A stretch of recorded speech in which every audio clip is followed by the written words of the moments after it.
Bonjour à toutes et bonjour à toutes, bienvenue sur une vidéo de Maître Dioscuros. C'est toujours un plaisir de se retrouver pour partager une vidéo avec vous et vous faire découvrir ou partager une nouveauté ou un vieux jeu. Donc voilà, aujourd'hui la vidéo n'échappe pas à la règle. Je ne sais pas si vous êtes des connaisseurs de Splatoon, moi pas vraiment.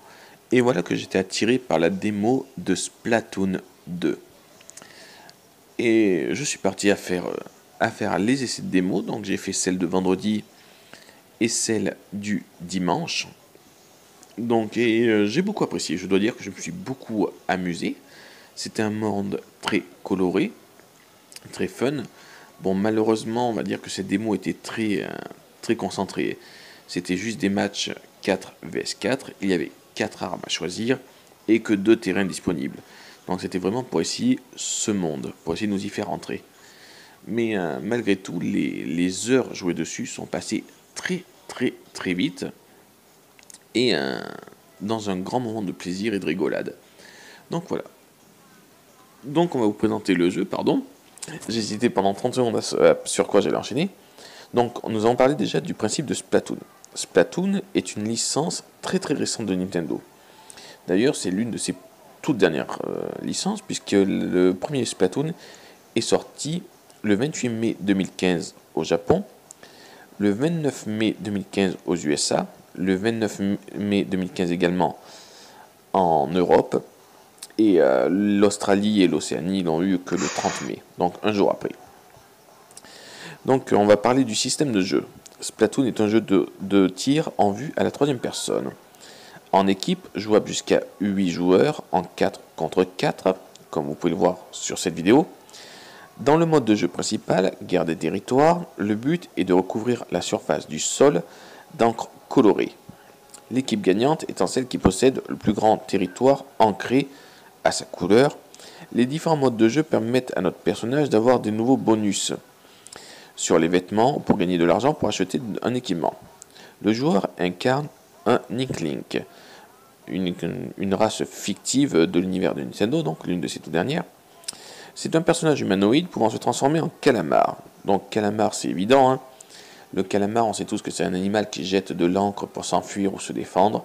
Donc jeu de peinture où on encre le terrain, calamar, le lien est fait. Voilà.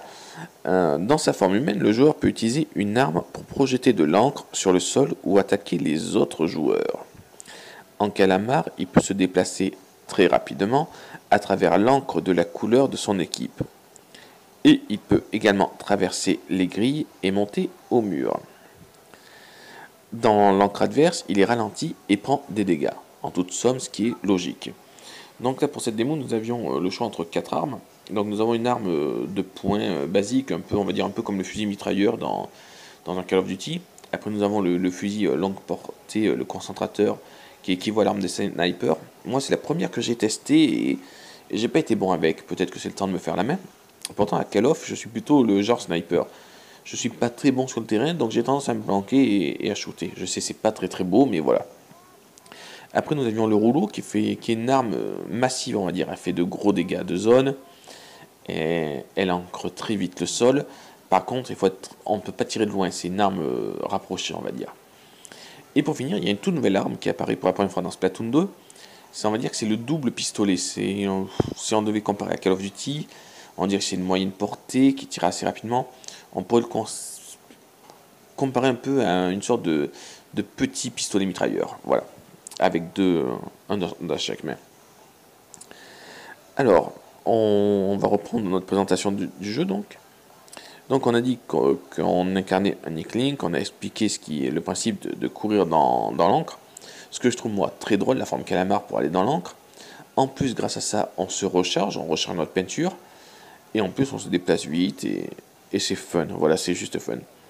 Comme vous pouvez le voir, donc là, vous avez l'image de la Switch, tout simplement sous votre nez. Nous pouvons voir que les textures sont belles, c'est très joli. Les couleurs sont vives. C'est vraiment vivant comme jeu. Et on s'amuse bien, c'est assez rapide.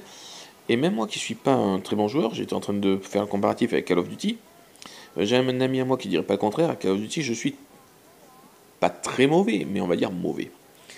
Et là, ce qui est bien, c'est que la prise en main est instinctive. Voilà. On n'a pas besoin de chercher pendant. Au bout d'une demi-heure de jeu, vous savez manier un peu votre personnage. Au bout d'une heure, vous contrôlez plus ou moins votre personnage correctement. Donc on reprend notre petite émission là où elle en était. Afin de recouvrir le territoire de jeu, le joueur peut choisir une arme principale parmi différents types.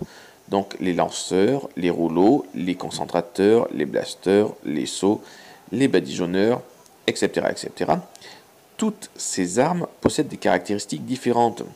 Entre parenthèses, ce sera la portée, la cadence, les dégâts, le temps de chargement pour certaines armes, etc., etc. À chacune d'entre elles est assignée une arme secondaire. Encore une fois, entre parenthèses, je citerai les bombes splash, donc des bombes que vous lancez qui vont exploser, des petites bombes que vous lancez qui vont rouler un petit temps avant d'exploser, on va dire des petites bombes à retardement, des fioles toxiques, et j'en passe parce qu'il y en a un bon paquet. Et comme vous voyez, là, si vous regardez bien en haut à droite de mon écran, vous voyez qu'il y a une jauge qui se remplit en tournant là, la petite jauge rose. En fait, quand elle est pleine, vous pouvez utiliser une sorte d'attaque ultime ou d'arme ultime. Eux, ils précisent ça comme arme spéciale. Par exemple, il y a le haut perceur, le kraken, le sonar. Vous allez en voir quelques-unes dans cette vidéo. Elles possèdent toutes des fonctions et attaques spécifiques. Le joueur a donc la possibilité de personnaliser son personnage pour améliorer ses statistiques, comme la vitesse de déplacement ou le temps de rechargement des armes, grâce aux vêtements qu'il porte. Alors je tiens à dire que dans le 1, il y avait 4 slots d'équipement. J'ignore combien il y en aura dans le 2, puisque, encore une fois, on n'a pas eu accès à ça pendant la démonstration. J'espère qu'il y en aura un ou deux de plus, ça serait sympa de développer encore plus la personnalisation de notre avatar, mais bon, ça, nous verrons bien le moment venu, car le jeu sort cet été, je le rappelle. Alors, dans le 1, il y avait une place principale qui servait, je pense qu'elle y sera dans le 2. Est-ce qu'elle portera le même nom? Je ne sais pas, mais dans le 1, il y avait une place principale. Donc je vais parler comme si on parlait du 1, et ça nous donnera une idée pour le 2. Donc la place principale s'appelait Chromapolis. C'est là que le joueur pouvait acheter des armes et équipements, accéder à différents modes de jeu et à l'Octovalley. Régulièrement, un flash spécial, la chronique de Chromapolis, présentée par Ayo et Oli, informait les joueurs des stages disponibles pour les matchs classiques et les matchs pro. Là encore une fois, je tiens à stipuler que Nintendo veut développer l'e-sport sur la Nintendo Switch et en particulier sur Splatoon 2. Et vu le principe du jeu, c'est tout à fait jouable. C'est un jeu qui se prête très très bien à l'e-sport. J'y crois dur comme fer. Et personnellement, je pense même que je me laisserai tenter à essayer. Après, est-ce que je serai bon ou très mauvais? Je ne sais pas. Mais en tout cas, j'essaierai. J'ai déjà une petite idée de qui mettre dans mon équipe. Et j'inviterai ses amis en question le moment venu quand le jeu sera sorti. Pour rappel, il sort cet été. Il n'y a pas de date précise. On ne devrait pas tarder à l'avoir, mais il sort cet été. Alors, le jeu est compatible et sera compatible avec les amiibo. Donc, forcément, ils nous permettront de débloquer soit des armes ou des équipements bonus ou je ne sais quoi encore. Pour l'instant, rien n'a été dit. Plusieurs modes de jeu, cartes et armes sont rajoutés via des mises à jour régulières de la part de Nintendo sur le 1.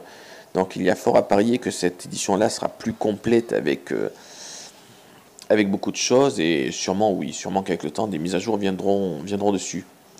Mais je pense pas que ce soit un jeu qui soit propre à nous demander beaucoup de DLC, si vous voyez ce que je veux dire. Alors, les modes de jeu. Le jeu propose un mode solo, le mode héros, dans lequel le joueur doit combattre l'armée octarienne, les ennemis des Inklings, afin de sauver l'amiral Macalamar et récupérer le grand poisson charge. Ça, c'est le mode de jeu du Splatoon 1. C'est pour vous dire qu'il y a quand même, c'est juste pour souligner qu'il y avait déjà un mode histoire dans le 1. Donc je soupçonne qu'il y aura un mode histoire dans le 2. Voilà. Donc le mode en ligne, ça je pense que ça sera valable pour le 2. Il permettra de jouer contre des joueurs du monde entier. La preuve, on vient de le faire en démo, donc c'est une certitude que c'est avant tout fait pour ça. On parlait aussi également de l'eShop, de l'e-sport, donc forcément, qui dit sport dit Internet et compétition mondiale. Donc le principe ne devrait pas changer. On sera bien 4 contre 4. Donc il y aura les matchs classiques, les matchs pro. Les matchs classiques proposeront le mode guerre des territoires, dont le but est de recouvrir le plus de terrain possible en 3 minutes. Dans les matchs pro, il y aura le mode défense de zone, dont le but sera de conserver le plus longtemps possible une petite partie du stage. Le mode expédition risquée, ajouté depuis juillet 2015 sur Splatoon E, sera certainement disponible dans Splatoon 2.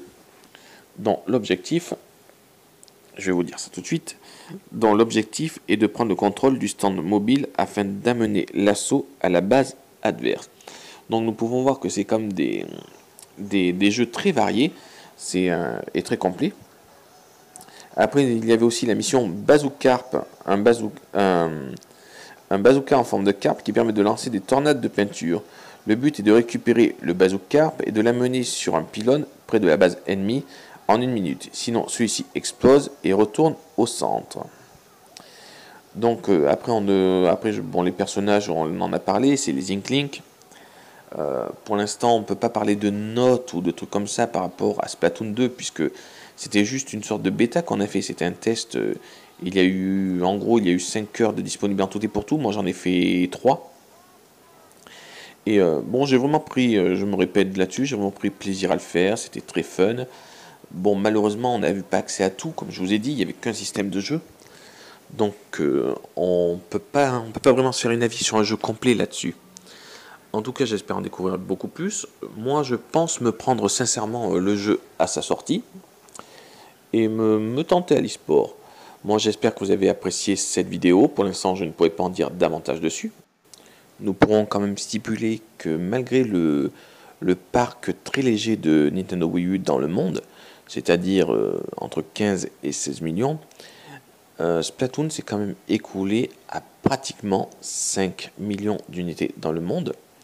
Ce qui est un chiffre énorme par rapport au parc. Ça veut dire qu'une console sur 3 a vendu ce jeu. La Nintendo Switch est partie pour faire un bien meilleur score. Donc on peut espérer que c'est un jeu qui se vende à 5, 6, voire 8 millions d'exemplaires dans le monde. Cela dépendra de la qualité du jeu et du bouche à oreille. Et bien sûr du succès de la Nintendo Switch à long terme. Moi pour ma part, je prendrai certainement ce jeu à la sortie. Je m'essaierai à l'e-sport avec un grand plaisir. Que je sois bon ou que je sois mauvais, si je trouve qu'il y a quelque chose d'intéressant à faire dessus, je le partagerai avec vous. Pour ma part, je pense que cette vidéo touche à sa fin. Je vous remercie de m'avoir suivi. Je vous remercie de suivre cette chaîne. Je vous dis à très bientôt pour de nouvelles émissions. Sûrement une bientôt sur Mario Kart 8 édition Deluxe spéciale Nintendo Switch. Et bien sûr une autre sur Pokémon avec une nouvelle équipe et de la stratégie en vue, bien entendu. Moi, je vous dis à très bientôt pour une nouvelle vidéo et je vous souhaite une très bonne fin de week-end. Ciao, ciao et merci à tous de vous abonner.